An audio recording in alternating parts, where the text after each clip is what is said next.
nag-college ako, syempre gusto ko na magka-jowa. Yung kakainin natin. Ano bang pin-prepare mo sa akin ngayon? This is homemade pesto ala queso ala borb. With Love. With chicken fingers and potato fingers. Medyo mahangin dito guys. Ewan ko lang kung nakarinig na pa ako. Next time. First bite.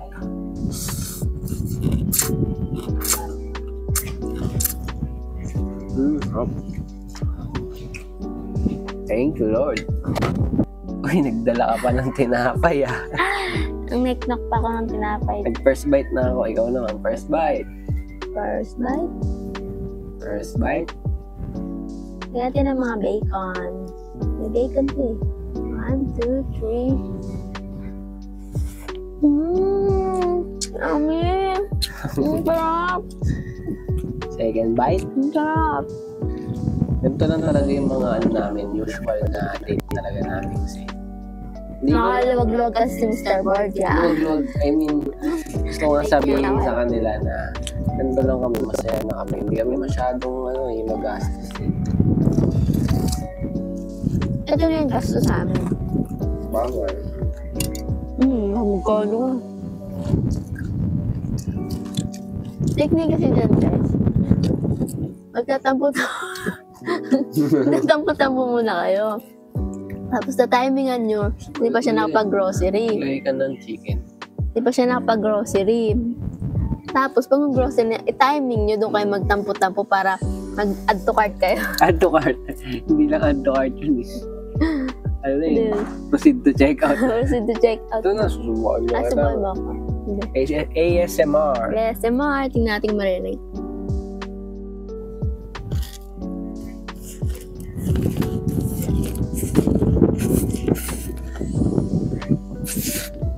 Kasama buhok. Oh. Up. Up. Hindi kayo. Kwento ka naman daw. Kwento ka. Kwento ka ng love life ko. love life. Yeah. Sa ako love life eh. Dati kasi. Kwento Dati ka. kasi. May akong texting. Ganun lang. Mga ano lang. Isang linggo. Matagal na yung 2 months. Tapos biglang din ako chat. Hindi ako nire-reply. Nino, ikaw yung hindi nagre-reply. Hindi sila. Di ba? Okay. Grabe sila, no? Bakit? Ang tagal mo mag-reply? Diba, babantay akong tindahan. Tapos dati, bahal pa ako ng cellphone. Pag nagtitext ako, tinatago ko pa sa ilalim ng bigas yung cellphone.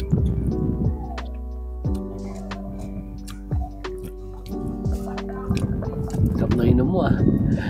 Parang naglalagay lang ng tubig sa pitil ah. Sarap. Diyan tayo may parehong may favorite. Sarap. Yan lang ano namin, bisyo namin, Vitamilk. Kami uminom ng alak. Tapos ayun, going back. Nag-college ako, syempre gusto ko na magka-jowa. Nag-iiwan ako ng ano, di ba alam mo na yan? Nag-iiwan ako ng cellphone number ko sa mga armchair. Text me, ganyan, call me. Tapos pag may nag-text na akin, hingi ko muna yung pangalan, tapos search ko sa Facebook. Pag di ko bet, ay di ko nare-replyan. Ba mo nagte-text? Ba? Ano naman? Siguro naghahanap din ng ano, tablet. Ayun. Pero never ako nag-text sa'yo. Oo, alam mo, yung ginawa niya. Yung nag-text sa akin, talino eh. Talino talaga ako. Sabi niya sa akin. Ano ba yun? Ay, magka-chat lang tayo nun, di ba? Magka-chat lang kami. Tapos sabi niya sa akin, binigay niya yung number niya. Sabi niya sa akin, text mo ako pag may emergency. Parang sa isip-isip ko, kasi text mo emergency. Naisip ko, yun lang yung ginamit niya para makuha yung cellphone number ko. Siyempre, pag nag-text ko siya, alam niya na yung cellphone number ko. Hindi niya hiningi, pwede bang iba yung strategy niya. Kasi diba, yung number mo, ganyan. Siya, hindi. Binigay niya yung number niya para ako mag-text sa kanya. Yan ang hindi naisip na iba. Papogi mo dyan. Ganyan. Huwag mo na pakita-ipin mo. Para send tayo ng... sabi nila magkamukha daw kami dati pa. Kamukha ba talaga kami? Comment down below kung magkamukha ba talaga kami. Parang hindi naman. Ako lang. Napagkamalan pa nga siyang kapatid ko eh. Alam niyo sino nagpakamalan? Yung nagtaong akala. Ano ba yung tawag doon? Yung tita ko, akala niya magkapatid kami. Akala ko yung guard sa school natin. Hindi, tayong dalawa magkamukha nga eh. Kaya nga, yung guard nga sa school. Napagkamalan din tayo? Hindi mo alam. Tinanong niya pagka-check ng bag natin. Kapatid kayo? Ay, hindi ko na maalala. Remotean ko. Akala nila magkapatid kami. Kasi siguro parehas tayong may parang vibe ng Bombayin. Yung mukha. Guys, alam niyo ba sa mga pangarap namin ay yung YouTube channel namin. Siguro kahit di naman masyado sumikat, marami nang makaalam ng kwento namin na ang kwento kasi namin maging matipid para maabot gustong gawin. Pero kasi, yung iba, ang tingin sa atin, di ba? Parang feeling mo din naman, di ba? Weird tayo, sabi mo nga. Weird couple ba? Tawag. Kasi iba kami talaga. Parang wala rin akong nakilala na katulad natin. Kung paano tayo sa buhay natin. Parang wala rin akong nakilala. Na, kahalintulad natin. Kami sa naisip ko, talagang weird talaga kami. Parang weird nga kami. Kasi iba yung mga gusto namin gawin sa ibang Para kasing example, kanina lang, nag-mega mall kami, gutom na kami. Lipong na lipong. Alam niyo, pag gutom ka, di ba, medyo, poker face na yung mukha mo, malapit ka na ma-high blood di ba? Pinipigilan mo lang yung mo kasi. Pero, usually, mag-couple, doon nakakain. Oo, tapos daanan mo pa yung KFC, Jollibee. Yung amoy mo parang nahata ka gusto mo kumain Pero, we chose to stay away. We chose not to eat there. We chose. At ayun, sa bahay na lang kami kumain. Tapos, kada kain namin, pinakompit namin. Magkano to? Kano na kaya to? Okay, panalo to kaysa mag-mall kami. Oo. Kasi magkano na yan? Pag mag-Jollibee tayo, di ba? Kasi pag mga nagluluto naman kami, hindi naman sobrang tipid. Parang may pa rin, pero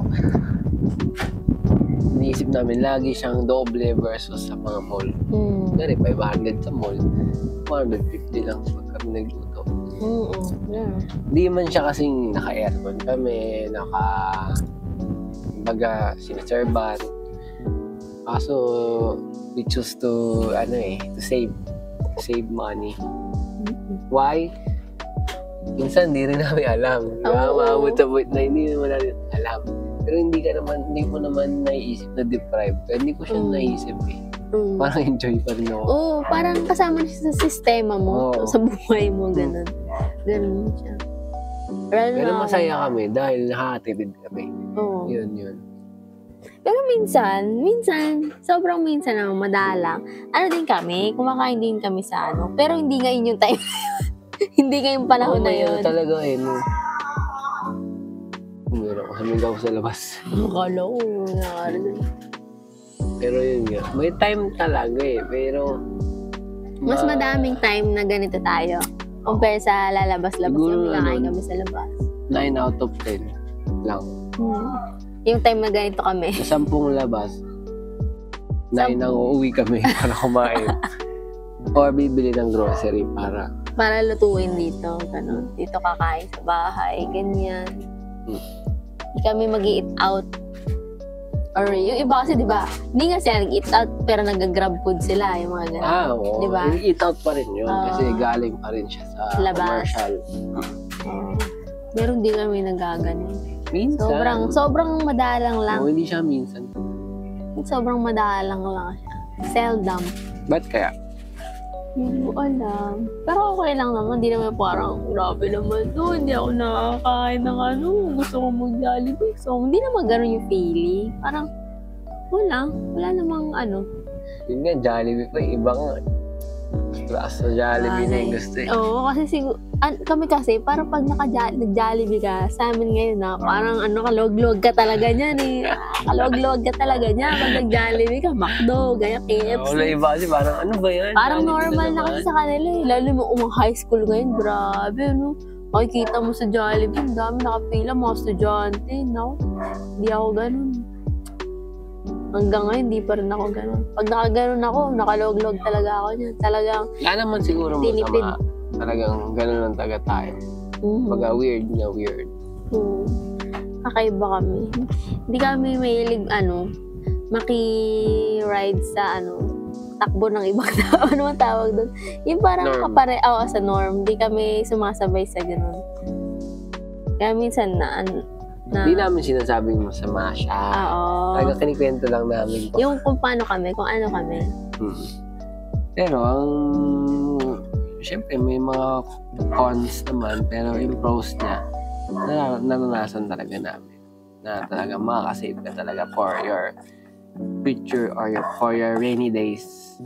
Yung simpleng 200 na matitipid mo, times mo sa 365 days. Kano yun? Awa kayong calcu, computein nyo ngayon yan para makita nyo magkano. At di lang yung pagkain tinitipid namin. Pero ako naman, ang paniniwala ko, sabi kasi wag daw tipirin ng pagkain eh. May may dalawang meaning yan. Yung sa iba, wag tipirin pagkain, pero ginagastos nila sa fast food, sa restaurant. Pero sa akin, wag tipirin ng pagkain. Doon ako, mag-grocery ako, pero may gulay, may chicken, may protein, gano'n. Yun ang tunay na wag tipirin ng pagkain. Pero ngayon, siyempre, season naman ngayon ng kainan. Hindi natin maiwasan yung mga instant, saka yung mga ibang putahe na